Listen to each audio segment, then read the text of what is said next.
Here's how to add a spouse on TurboTax. So when you're filing your taxes on the left-hand side, you'll see all these different sections. You need to go to your My Info section, and then Your Info at the very first bubble here.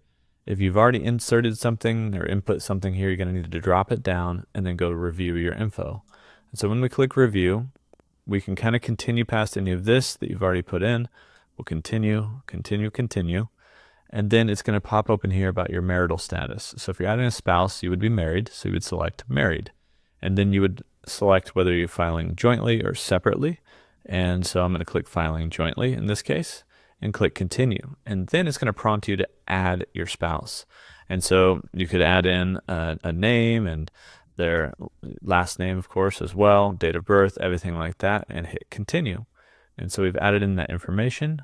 We can add in social security number, which we'll need, as well as all of the same questions that it asked you about yourself.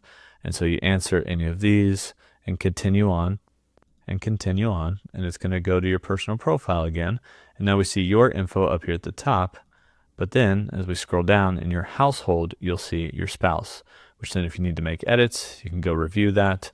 And then within your info as well, that's where you would add dependents, and then they would be down here also. So if you have children or any other dependents, they would be in here too, once you select those options.